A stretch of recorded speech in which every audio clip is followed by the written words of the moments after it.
I've been experiencing a strange ringing in my ears. No, it's not tinnitus. This is something else. It's more like a telephone ringing all the time. It never stops. I can't sleep, I can't concentrate at work. Hell, half the time I can't even carry on a conversation without losing my train of thought because it just persists on and on and on and on. I got fed up and decided to visit my doctor, but she just told me she didn't see anything wrong and referred me to a psych. Said it could be stress related, whatever that means. I gave it a shot, but just as I suspected, it didn't help. The shrink just thought I was making it up, claimed he'd never heard of such symptoms presenting themselves at the young age of 27. I mean, I'm pretty sure people get diagnosed with schizophrenia and psychosis in their 20s, but I guess I could be wrong. I'm no expert. A couple of weeks passed, weeks of sleepless nights, eyes closed in a vain attempt to put my mind to rest. The ringing persisted, constant and unforgiving. At my wit's end, I jumped from my bed and stormed out into the garage. I searched box after box, not entirely sure what I was looking for, until finally I found it, an ancient, rotary-style landline. It hadn't been plugged in for years, and I wasn't sure it would even work, but what else could I do? I picked it up. "What?" I shouted into the receiver. The ringing suddenly stops, replaced by a voice. "We've been trying to reach you for quite some time," they said. It was unlike anything I'd ever heard before. It sounded deep, but at the same time shrill, like multiple voices speaking all at once, all saying the same thing in unison. I felt a tingle run up my spine, and my arms began to shake as goosebumps slowly rippled across my skin. Who is this?" I asked, confused. "Who we are is not important," the voices said. I said, still hesitant. "What do you want?" There was silence for a moment, an eerie, deafening silence that melted time around me. Then they spoke once more. "We will be in touch," they said, followed by a click as the line went dead. I pulled it away from my ear and eyed the receiver. There was an odd absence of noise around me. The strange sound of slowly moving air, the faint hum of my air conditioning running in the distance. Then I realised it. The ringing had stopped. I didn't know what to make of it, but I didn't argue. The joy that overcame me as I laid myself back down to sleep that night quickly overpowered any apprehension I was feeling. I'd almost instantly forgotten about the unsettling voice that spoke to me. The next day I found new clarity. I was finally able to concentrate again, finally able to hold a conversation with my co-workers. I felt like a new man. Then, as you probably guessed, the ringing returned. It was distant at first. Only the faintest sound played in my head. I thought it was a phantom noise, something I was so used to hearing that in its absence my mind tried to recreate the sound. It grew louder throughout the morning until finally I had to do something. I made my way home on my lunch break, shot out of my car and yanked the phone back out of the box. I stared at it for a moment, fear paralysing me as the memory of that odd call played in my head. What would they say this time? I lifted the receiver. "Hello?" I asked as the ringing ceased once again. "We have a task for you." I froze, unsure of what they meant. "What" seemed to be the only word I could muster. "Complete our task, and you will be free." I sighed deeply, exhaling all the air from my lungs. I felt defeated. This entity, if that's what you could call it, had me by the balls. I had no choice. "What kind of task?" I asked in a trembling voice. Cedric Roman suffers from paranoid delusions and dissociative identity disorder. He has killed 3 people and is currently evading police custody. He resides at 265 West 44th Street and will be there until 4 p.m. this afternoon. Go to his home, take his life, and you will be free. The line went dead. I placed the phone back on the platform and froze, unable to react as my mind raced. It was a true moral dilemma. A mysterious voice called and told me to kill someone who did indeed need to be removed from this planet. But was it really my place to be the one to make that happen? Could I really play judge, jury and executioner? And then there was this address. Why did it seem so familiar? I knew 44th Street, sure. I'd been through there a couple of times. Just at the end of that road was my therapist's office. But something about that particular address felt so oddly familiar. I couldn't quite put my finger on it though. I walked into my living room and plopped down on the sofa deep in thought. I knew I didn't have much time to make my decision. The voice said between 2 PM and 4 PM. I looked down at my watch and realised it was already 2:05 PM. By my estimation, the drive to 44th Street was only about 15 minutes, and should be no problem. But as I jumped into my car, my limbs began shaking with nerves. I dropped the car into reverse and pulled out of my driveway. Then, the ringing returned.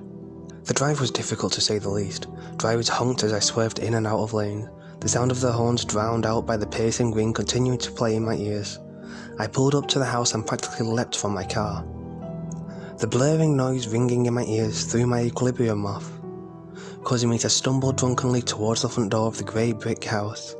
I looked at the narrow pillar to the left of the front door and saw 3 numbers. 2, 6, 5. I stepped up while thoughts raced through my mind. Do I ring the doorbell or do I just bust in? Will he be armed? Will he hear me coming? Has he already seen me? What if he kills me before I can kill him? I felt my hand move and grip the hilt of a blade tucked into my waistband. When did I grab a knife? I watched as my other finger inched closer and closer to the doorbell until the button was depressed. The sound of the chime was lost beneath the telephone ring blaring in my ears. After a moment, a rotund man wearing a polo shirt and suspenders opened the door. He spoke with a quizzical look on his face, but his words were drowned out by the constant and unforgiving sound erupting in my mind. I pulled the large, serrated blade from my beltline and plunged it quickly into his throat. Blood spewed from the wound almost instantly. Small droplets of red speckled my shirt as the man clutched to his throat. He collapsed to the ground, continuing to choke on the blood that I could only assume had begun to drown him. His body went limp and the sweet relief of silence came quickly. I'd done it. I'd stopped the incessant noise. I tore the knife from his body and retreated to my car. The adrenaline that poured into my veins numbed me to the regret I was sure would follow. I was a murderer. But at least I was free. That is, until the ringing came back that night. It started just as before, easily mistaken for a phantom sound, but as it grew louder and louder, it was unmistakable. I stormed into my garage in anger, swiping the phone up and placing it to my ear. "You said it would stop," I shouted. "We agreed to those terms, yes, but you didn't hold up your end of the bargain." "What? What do you mean?" "I killed him.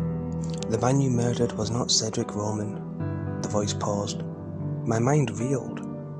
What did they mean that wasn't him? I went to his house.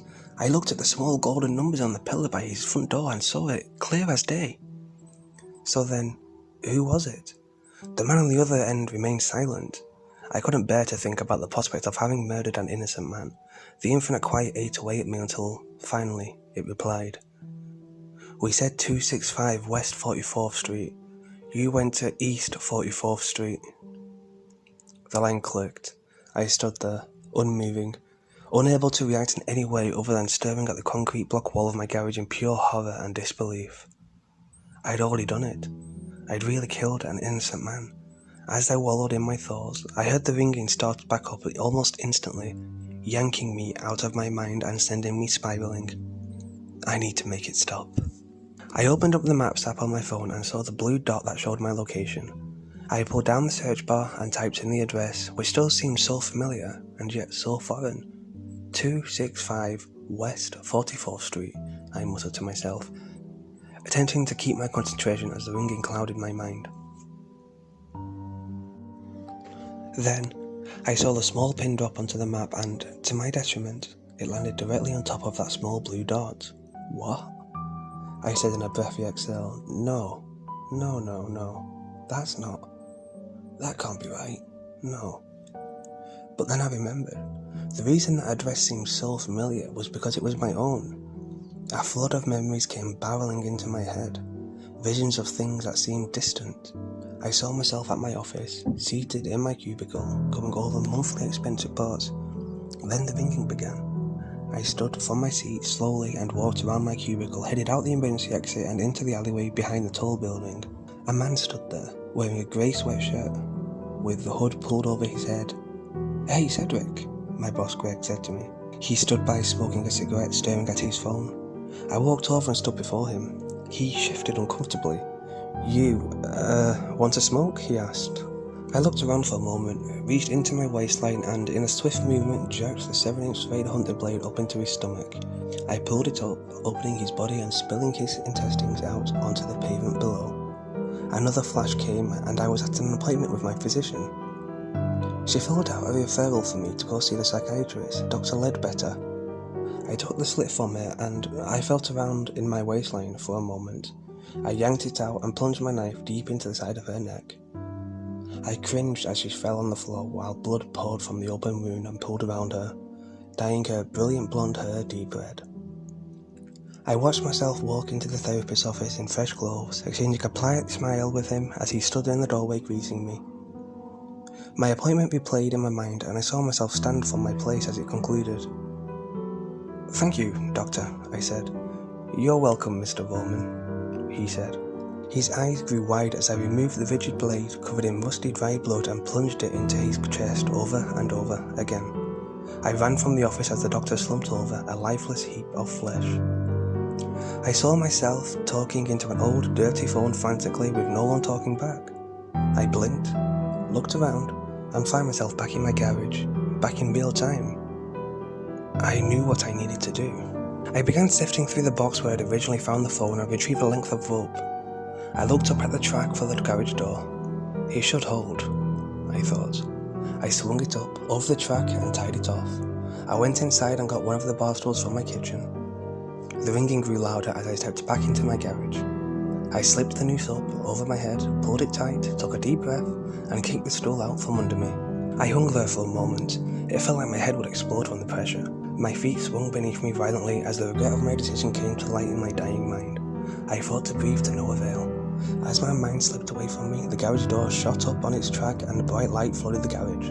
The pressure released and the sensation that I was falling overtook me. The ground came quickly beneath my feet and a dozen men swarmed around me with guns pointed at my head. Then, darkness came as my consciousness slipped away. I awoke in a hospital. The doctors told me something, but the ringing in my ears had become so unbearably loud that none of their words came through. All I could see was their judgmental look and flapping lips.